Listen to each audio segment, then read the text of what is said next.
ಶ್ರೀ ಗುರುಭ್ಯೋ ನಮಃ. ಹರಿ ಓಂ. ಶ್ರೀಮಾತ್ರೇ ನಮಃ. ರುದ್ರ ಪ್ರಶ್ನೆಯ ಎರಡನೇ ಅನುವಾಕದಲ್ಲಿ ನಾವಿದ್ದೀವಿ. ಹಿಂದಿನ ಅನೇಕ ವೇದವಾಕ್ಯಗಳಿಗೆ ನಾನು ಅರ್ಥ ವಿವರಣೆಯನ್ನು ಕೊಟ್ಟಿದ್ದೆ. ಈ ದಿವಸ ಭವಸ್ಯ ಹೇತ್ಯೈ ಜಗತಾಂ ಪತಯೇ ನಮೋ ನಮೋ ರುದ್ರಾಯ ತಥಾ ವಿನಯ ಕ್ಷೇತ್ರಾಣಾಂ ಪತಯೇ ನಮಃ ಅನ್ನೋ ವೇದವಾಕ್ಯದ ಅರ್ಥವನ್ನು ನಾವು ನೋಡೋಣ. ಭವಸ್ಯ ಹೇತ್ಯೈ ಜಗತಾಂ ಪತಯೇ ನಮಃ.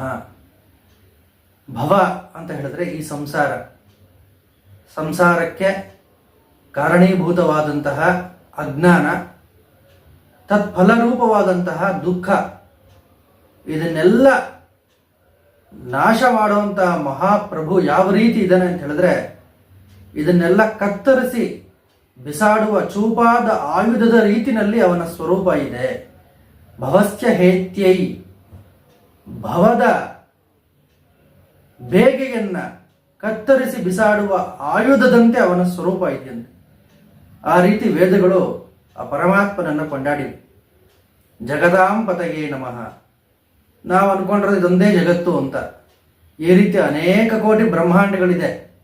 ಆ ಅನೇಕ ಕೋಟಿ ಬ್ರಹ್ಮಾಂಡಗಳಿಗೆ ಪಾಲನಾ ಶಕ್ತಿ ಸ್ವರೂಪನಾದಂತಹ ಆ ಭಗವಂತ ಯಾರೋ, ಆ ಪರಮೇಶ್ವರ ರುದ್ರ ಶಿವ, ಈ ಎಲ್ಲ ಜಗತ್ತುಗಳಿಗೂ ಎಲ್ಲ ಲೋಕಗಳಿಗೂ ಪರಿಪಾಲನೆ ಮಾಡ್ತಕ್ಕಂಥ ಒಂದು ಪ್ರಮುಖ ಶಕ್ತಿಯೇ ಆ ರುದ್ರ ಶಿವ ಅಂತ ವೇದಗಳು ರುದ್ರ ಪ್ರಶ್ನೆಯಲ್ಲಿ ಕೊಂಡಾಡಿವೆ ಆ ಪರಮಾತ್ಮನ. ರುದ್ರಾಯ ತಥಾ ವಿನಯ ಕ್ಷೇತ್ರಾಣಾಂ ಪತಯೇ ನಮಃ. ಆ ರುದ್ರ ಯಾವ ರೀತಿನಲ್ಲಿದೆ ಅವನ ಸ್ವರೂಪ ಅಂತ ಹೇಳಿದ್ರೆ, ದುಷ್ಟರ ನಿಗ್ರಹಕ್ಕಾಗಿ, ಶತ್ರುಗಳ ನಿಗ್ರಹಕ್ಕಾಗಿ. ಶತ್ರುಗಳು ಅಂತ ಹೇಳಿದ್ರೆ ಇಲ್ಲಿ ಮೊದಲನೇ ವಲಯ ಗುಂಪು ಯಾವುದು? ನಮ್ಮ ಶರೀರದಲ್ಲಿರ್ತಕ್ಕಂಥ ಕಾಮಕ್ರೋಧಾದಿ ಅರಿಷಡ್ ವರ್ಗಗಳು, ಪಾಪಕರ್ಮಗಳು. ಇವೇ ಮೊದಲನೆಯ ವಲಯದಲ್ಲಿ ಕಾಣಸಿಗುವಂಥ ಶತ್ರುಗಳು. ಆಮೇಲೆ ಬೇರೆ ಬೇರೆ ಈ ಶತ್ರುಗಳ ಗುಂಪಿಗೆ ಯಾವ ರೀತಿ ಆತ ಇದ್ದಾನೆ ಅಂತ ಹೇಳಿದ್ರೆ,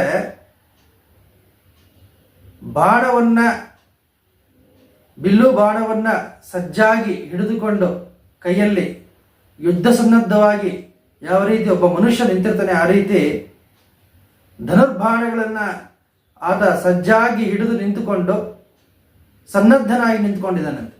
ರುದ್ರಾಯ ತಥಾಭಿನೆ.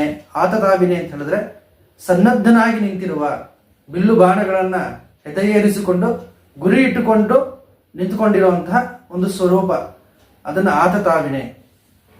ಶತ್ರುಗಳ ಸಂಹಾರಕ್ಕಾಗಿ ಆ ಸ್ವರೂಪದಲ್ಲಿ ಆ ರುದ್ರ ನಿಂತ್ಕೊಂಡಿರ್ತಾನೆ ಯಾವಾಗಲೂ. ರುದ್ರಾಯ ತಥಾಭಿನೆ ಕ್ಷೇತ್ರಾಣಾಂ ಪತಯೇ ನಮಃ. ಕ್ಷೇತ್ರಪಾಲಕ ಶಕ್ತಿ ಯಾವುದು ಈ ಜಗತ್ತಿಗೆ? ಹಿಂದಿನ ಅನುವಾಕಗಳಲ್ಲೂ ನಾನು ಹೇಳಿದೆ, ರುದ್ರ. ಅನೇಕ ಪುಣ್ಯಕ್ಷೇತ್ರಗಳಿಗೆ ನಾವು ಭೇಟಿಗಳು ಕೊಡ್ತೀವಿ. ಅನೇಕ ಪುರಾಣಗಳು, ಕ್ಷೇತ್ರಕಾಂಡ ಪುರಾಣಗಳಲ್ಲಿ ನಾವು ಓದ್ತಾ ಇರ್ತೀವಿ. ಪುಣ್ಯಕ್ಷೇತ್ರಗಳಿಗೆ ಇಲ್ಲ ಭೈರವ ಕ್ಷೇತ್ರಪಾಲಕ, ಇಲ್ಲ ಕಾಲಭೈರವ, ಇಲ್ಲ ರುದ್ರ, ಇಲ್ಲ ಶಿವ. ಪುಣ್ಯಕ್ಷೇತ್ರಗಳಿಗೆ, ಪುಣ್ಯ ಕಾನನಗಳಿಗೆ ಕ್ಷೇತ್ರಪಾಲಕ ಶಕ್ತಿ ಯಾರು? ಆ ಪರಮೇಶ್ವರ ರುದ್ರ. ಆದ್ರಿಂದ ವೇದಗಳಲ್ಲೇ ಆತನನ್ನ ಕ್ಷೇತ್ರಪಾಲಕ ಅಂತ ಕೊಂಡಾಡಿದ್ದಾರೆ. ವೆಂಕಟಾಚಲ ಮಹಾತ್ಮೆಯಲ್ಲಿ ಬರುತ್ತೆ, ವೆಂಕಟಾಚಲ ಕ್ಷೇತ್ರದ ಕ್ಷೇತ್ರಪಾಲಕ ಶಕ್ತಿ ಯಾರು? ಕಾಲಭೈರವ ಅಂತ ಹೇಳ್ತಾರೆ. ಸ್ವಾಮಿ ಪುಷ್ಕರಣಿಯ ತೀರದಲ್ಲಿ ಕಪ್ಪು ಶ್ವಾನಗಳ ಹಿಂಡಿನೊಂದಿಗೆ ಆ ಕಾಲಭೈರವ ಶಕ್ತಿ ಆ ಕಾಲದಲ್ಲಿ ತಿರುಗ್ತಾ ಇತ್ತು ಅಂತ ಹೇಳಿ ವೆಂಕಟಾಚಲ ಮಹಾತ್ಮೆಯ ಕ್ಷೇತ್ರಕಾಂಡದಲ್ಲಿ ನಮಗೆ ಕಾಣಸಿಗುತ್ತೆ. ಆ ಕ್ಷೇತ್ರಪಾಲಕ ಶಿಲೆ ಈಗಲೂ ಸಹ ಪಾಂಡವ ತೀರ್ಥದ ಹತ್ರ ಇದೆ. ವರ್ಷಕ್ಕೊಂದ್ಸರಿ ಶಿವರಾತ್ರಿ ದಿವಸ ಹೋಗಿ ಅಲ್ಲಿ ರುದ್ರಾಭಿಷೇಕವನ್ನ ತಿರುಪತಿ ದೇವಸ್ಥಾನದ ಆಡಳಿತ ಮಂಡಳಿಯವರು ಮಾಡ್ಕೊಂಡು ಬರ್ತಾರೆ. ಕಾಶಿ ಕ್ಷೇತ್ರದಲ್ಲೂ ಸಹ ಕ್ಷೇತ್ರಪಾಲಕ ಯಾರು? ಕಾಲಭೈರವ. ರುದ್ರನ ಒಂದಾನೊಂದು ಶಕ್ತಿಯ ಆಯಾಮ. ಹಾಗೆ ವೇದಗಳಲ್ಲೂ ಸಹ ಕ್ಷೇತ್ರಪಾಲಕನಾಗಿ ರುದ್ರನನ್ನ ಕೊಂಡಾಡಿದ್ದಾರೆ. ರುದ್ರಾಯ ತಥಾವಿನೇ ಕ್ಷೇತ್ರಾಣಾಂ ಪತಯೇ ನಮೋ ನಮಃ ಸೂತಾಯ ಹಂತ್ಯಾಯ ವನಾನಾಂ ಪತಯೇ ನಮಃ. ಸೂತ ಅಂತ ಹೇಳಿದ್ರೆ ಸಾರಥಿ ಒಂದು ಅರ್ಥದಲ್ಲಿ. ಇನ್ನೊಂದು ಅರ್ಥದಲ್ಲಿ ಸಂಸಾರ ಸಾಗರವನ್ನ ದಾಟಿಸುವ ನಾವಿಕ, ಅಂಬಿಗ.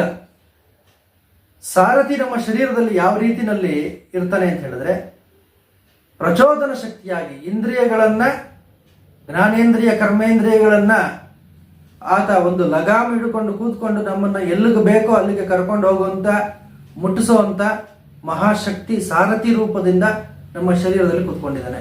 ನಾವು ಅನ್ಕೊಳ್ತೀವಿ ಎಲ್ಲದಕ್ಕೂ ನಾವೇ ಕರ್ತರು ಅಂತ. ನಾವಲ್ಲ, ನಮ್ಮನ್ನ ಮುನ್ನಡೆಸ್ತಾರೋ ಅಂತ ಒಂದು ದಿವ್ಯ ಶಕ್ತಿ ಇದೆ, ಅದು ಸಾರಥಿ. ರಥ ಅಂತ ಹೇಳಿದ್ರೆ ನಮ್ಮ ಶರೀರ. ಆ ರಥದ ಒಳಗಡೆ ಕೂತ್ಕೊಂಡು, ಶರೀರ ಅಂತಕ್ಕಂಥ ರಥದ ಒಳಗಡೆ ಕೂತ್ಕೊಂಡು ಕರ್ಮೇಂದ್ರಿಯ ಜ್ಞಾನೇಂದ್ರಿಯಗಳೆಂಬ ಕುದುರೆಗಳಿಗೆ ಲಗಾಮನ್ನ ಹಾಕಿ ಹಿಡಿದುಕೊಂಡು ಕರ್ಕೊಂಡು ಹೋಗ್ತಾರ ಮಹಾಪ್ರಭುನೇ ರುದ್ರ. ಸೂತಾಯ ಅಹಂತ್ಯಾಯ, ಅವನನ್ನ ಕೊಲ್ಲೋದಕ್ಕೆ ಸಾಧ್ಯವೇ ಇಲ್ಲ. ನಾಶ ಇಲ್ಲದೆ ಇರತಕ್ಕಂಥ ಆತ್ಮತತ್ವನೇ ರುದ್ರ.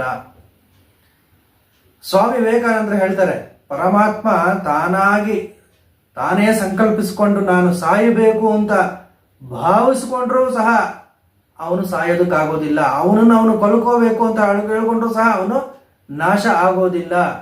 ಯಾಕಂತಂದ್ರೆ ಅವನು ಅವಿನಾಶಿ. ಅವನಿಗೆ ಹುಟ್ಟಿದ್ರೆ ತಾನೇ ಅವನು ಸಾಯೋದಕ್ಕೆ. ಅವನಿಗೆ ಹುಟ್ಟು ಸಾವು ಎರಡೂ ಇಲ್ಲ. ಆದ್ದರಿಂದ ಅಹಂತ್ಯಾಯ ಸೂತಾಯ ಅಹಂತ್ಯಾಯ ವನಾನಾಂ ಪತಯೇ ನಮಃ, ಅರಣ್ಯಗಳಿಗೆ ಅಧಿಪತಿ ಅವನು. ಅದು ಪುಣ್ಯಕಾನನಗಳು ಅಂತ ನಮ್ಮ ದೇಶದಲ್ಲಿ ಇದ್ರು. ನಮ್ಮ ದೇಶದಲ್ಲಿ ಪುಣ್ಯಕಾನನಗಳು ಅಂದ್ರೆ ಪುಣ್ಯವನಗಳು ಅಂತ. ನೈಮಿಷಾರಣ್ಯ, ನಹುಷಾರಣ್ಯ, ಕದಳಿಕಾರಣ್ಯ, ಇಕ್ಷುಕಾರಣ್ಯ, ದಂಡಕಾರಣ್ಯ, ಜಂಬುಕಾರಣ್ಯ, ಕಾಮಿಕಾರಣ್ಯ, ಹೀಗೆ ನಮ್ಮ ದೇಶವನ್ನ ವಿಭಾಗ ಮಾಡಿದ್ರು ಪುಣ್ಯಕಾನನಗಳು ಅಂತ. ಇಲ್ಲಿ ತಪಸ್ಸು ಮಾಡಿದ್ರೆ ಆಧ್ಯಾತ್ಮಿಕ ಸಿದ್ಧಿ ಆಗುತ್ತೆ. ಪ್ರಾಕೃತಿಕವಾಗಿ ಕೂಡ ಈ ಅರಣ್ಯಗಳಿದ್ರೆ ಭೂಮಿನಲ್ಲಿ ಮಳೆ ಬೆಳೆ ಚೆನ್ನಾಗಾಗುತ್ತೆ, ನದಿಗಳು ಚೆನ್ನಾಗಿ ಸಂಚಾರ ಮಾಡುತ್ತೆ, ಇಲ್ಲಿ ಪ್ರಕೃತಿನಲ್ಲಿ ಸಿಗುವಂತ ಖನಿಜಗಳಿರಬಹುದು, ವೃಕ್ಷ ಸಂಪತ್ತಿರಬಹುದು ಉಳಿಯುತ್ತೆ. ಮನುಷ್ಯ ಸಂಕುಲ ಭೂಮಿ ಮೇಲೆ ಚಿರಕಾಲ ಬದುಕಬೇಕು ಅಂದ್ರೆ ಈ ಅರಣ್ಯಗಳಿರಬೇಕು. ಇದನ್ನು ಯಾರು ಕಡಿಬಾರದು ಅನ್ನೋ ದೃಷ್ಟಿನಲ್ಲಿ ಋಷಿಗಳು ಆಗಿನ ಕಾಲದಲ್ಲಿ ದೇವತೆಗಳು ಇದನ್ನು ನಿರ್ಮಾಣ ಮಾಡಿದ್ರು. ವೆಂಕಟಾಚಲ ಪರ್ವತದ ಕ್ಷೇತ್ರಗಳಿರಬಹುದು, ಶೇಷಾಚಲ ಪ್ರಾಂತ್ಯ ಇರಬಹುದು, ಶ್ರೀಶೈಲದ ಕದಳೀವನ ಇರಬಹುದು, ಇವೆಲ್ಲ ಇದು ವಿಂಧ್ಯಗಿರಿ ಇರಬಹುದು. ಇದನ್ನೆಲ್ಲ ಯಾರು ನಾಶ ಮಾಡಬಾರ್ದು, ಇದು ಭೂಮಿನ ಕಾಪಾಡುವಂತ ಅರಣ್ಯಗಳು ಅಂತ ಹೇಳಿ ಅದನ್ನ ಮಾಡಿದ್ರು ಪುಣ್ಯಕಾನನಗಳು ಅಂತ. ಈ ಕಾನನಗಳಿಗೆ ಸಂರಕ್ಷಕ ದೇವತೆ ಯಾರು? ವನಾನಾಂ ಪತಯೇ ನಮಃ, ಆ ರುದ್ರ. ಆ ರುದ್ರದೇವಗಳನ್ನ ಕಾಪಾಡಿಕೊಂಡು ಭೂಮಿಯನ್ನ ಉಳಿಸ್ತಾ ಬಂದಿದ್ದಾನೆ ಅನ್ನೋದು ವೇದಗಳಲ್ಲಿ ಕೊಂಡಾಡಿದ್ದಾರೆ. ಆದರೆ ಮನುಷ್ಯರು ನಾವು ಈ ಪುಣ್ಯ ಕಾನನಗಳನ್ನೆಲ್ಲ ನಾಶ ಮಾಡ್ತಾ ಬಂದಿದ್ದೀವಿ, ಅರಣ್ಯ ಪ್ರದೇಶಗಳನ್ನೆಲ್ಲ. ವೆಂಕಟಾಚಲ ಪರ್ವತವನ್ನು ನಾವು ನೋಡಿದ್ರೆ ತಿರುಪತಿ ಬೆಟ್ಟ ಒಂದು ಕಾಲದಲ್ಲಿ ಅತ್ಯಂತ ಅರಣ್ಯ ಸಂಪತ್ತಿತ್ತು. ಇವತ್ತು ನೋಡಿದ್ರೆ ನಾವು ಎಲ್ಲೂ ನೋಡಿದ್ರು ಲೇಔಟ್ಗಳು, ಸೈಟ್ಗಳು, ಆ ಪರ್ವತದ ತಪ್ಪಲು, ವೆಂಕಟಾಚಲ ಪರ್ವತದ ತಪ್ಪಲುಗಳಲ್ಲೇ ಕೃಷಿ ಭೂಮಿ ಇತ್ತು, ಅರಣ್ಯ ಸಂಪತ್ತಿತ್ತು. ಇವತ್ತು ಎಲ್ಲೂ ನೋಡಿದ್ರು ಸೈಟ್ಗಳನ್ನ, ಲೇಔಟ್ಗಳನ್ನ ಮಾಡಿ ಆ ಪ್ರಾಣಿ ಪಕ್ಷಿಗಳು, ಅಲ್ಲಿರುವಂತ ಅರಣ್ಯ ಮೃಗಗಳಿಗೆಲ್ಲ ಕೆಳಗಡೆ ಬರೋದಕ್ಕೆ ಅವಕಾಶನೇ ಇಲ್ಲ. ಎಲ್ಲಾ ಕಡೆ ಬಿಲ್ಡಿಂಗ್ಗಳು ಕಟ್ಬಿಟ್ರೆ ಅದು ಇನ್ನೆಲ್ಲಿಗೆ ಹೋಗುತ್ತೆ? ಆದ್ರಿಂದ ತಪ್ಪಲು ವ್ಯಾಲಿ ರೀಜನ್ ಅಂತ ಏನ್ ಕರಿತೀವಿ, ಕಣಿವೆ ಪ್ರದೇಶಗಳು, ಉಪತ್ಯಕಾ ಪ್ರದೇಶ ಅಂತ ಹೇಳ್ತೀವಿ ನಾವು. ಈ ಪ್ರದೇಶಗಳನ್ನು ಸಂರಕ್ಷಣೆ ಮಾಡಬೇಕು, ಬೆಟ್ಟಗಳನ್ನು ಸಂರಕ್ಷಣೆ ಮಾಡಬೇಕು. ಅವಾಗ ನಮ್ಮ ಭೂಮಿ ಉಳಿಯೋದಕ್ಕೆ ಸಾಧ್ಯ. ಆದ್ರಿಂದ ವೃಕ್ಷಗಳನ್ನ, ನದಿಗಳನ್ನ, ಅರಣ್ಯಗಳನ್ನ ಭಗವಂತನ ಸ್ವರೂಪ ಅಂತ ವೇದಗಳಲ್ಲಿ ಕೊಂಡಾಡಿದ್ದಾರೆ. ಇದು ಸುಮ್ಮನೆ ಯಾರೋ ತಲೆ ಇಲ್ದಿರ ಮಾಡಿರುವಂತ ಕಲ್ಪನೆಗಳಲ್ಲ, ಇದು ವಾಸ್ತವ ಕೂಡ. ಇವತ್ತು ಅಮೆಜಾನ್ ಫಾರೆಸ್ಟ್ ನಾವು ಎಕ್ಸಾಂಪಲ್ ನೋಡ್ತೀವಿ. ಅಮೆಜಾನ್ ಅಲ್ಲಿ ಅದೆಷ್ಟೋ ಲಕ್ಷಾಂತರ ವೃಕ್ಷಗಳು ಹಾನಿಗೊಳಗಾಗ್ತಿದೆ. ಇದೇ ರೀತಿ ಮುಂದುವರೆದ್ರೆ ಕಾಲಕ್ಕೆ ಮಳೆ ಆಗಲ್ಲ, ಬೆಳೆ ಆಗಲ್ಲ. ಯಾಕಂತಂದ್ರೆ ಪ್ರಕೃತಿಗೆ ಬೇಕು, ಮೋಡ ಕಟ್ಟಬೇಕು, ಮಳೆ ಸುರಿಬೇಕು ಅಂದ್ರೆ ಅರಣ್ಯ ಬೇಕು. ಆದ್ದರಿಂದ ಇಲ್ಲಿ ವನಾನಾಂ ಪತಯೇ ನಮಃ, ವನಗಳಿಗೆ ಅಧಿಪತಿ ಯಾರು? ಆ ರುದ್ರ ಅಂತ ವೇದ ಮಂತ್ರಗಳಲ್ಲಿ ಅವನನ್ನ ಕೊಂಡಾಡಿದ್ದಾರೆ. ವೇದಗಳನ್ನ ಅಧ್ಯಯನ ಮಾಡೋದ್ರ ಏನು ಫಲ ಅಂತ ಹೇಳಿದ್ರೆ, ಮನುಷ್ಯ ಒಂದು ಪ್ರಕೃತಿಯನ್ನ ಯಾವ ರೀತಿ ಗೌರವಿಸಬೇಕು, ಪ್ರಕೃತಿನಲ್ಲಿರ್ತಕ್ಕಂಥ ಶಕ್ತಿಗೂ ನಮ್ಮಲ್ಲಿರ್ತಕ್ಕಂಥ ಶಕ್ತಿಗೂ ಏನು ಸಂಬಂಧ,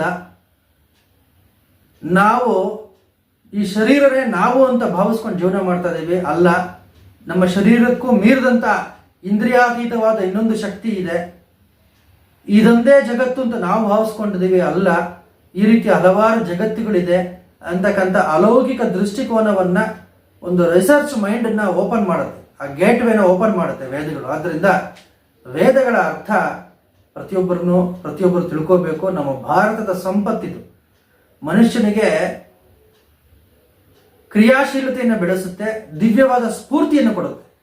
ಇವತ್ತು ಸೈಂಟಿಫಿಕ್ ಆಗಿ, ವೈಜ್ಞಾನಿಕವಾಗಿ ಏನೇನು ಅನ್ವೇಷಣೆಗಳಾಗಿದೆ, ಬಹುಪಾಲು ವಿಜ್ಞಾನಿಗಳು ಏನು ಹೇಳ್ತಾರೆ, ವೇದಗಳಿಂದಲೇ ನಾವು ಸ್ಫೂರ್ತಿಯನ್ನು ಪಡ್ಕೊಂಡ್ವಿ, ನಮಗೊಂದು ಮಾರ್ಗ ತೋರಿಸ್ಕೊಡ್ತದ್ದು, ಯಾವ ರೀತಿ ರಿಸರ್ಚ್ ಮಾಡಬೇಕು, ಯಾವ ರೀತಿ ಭಾವನೆಗಳನ್ನು ಬೆಳೆಸ್ಕೋಬೇಕು, ವಿನೂತನವಾದ ಭಾವನೆಗಳನ್ನ ತೆಗೆದುಕೊಟ್ಬಿಡುತ್ತೆ.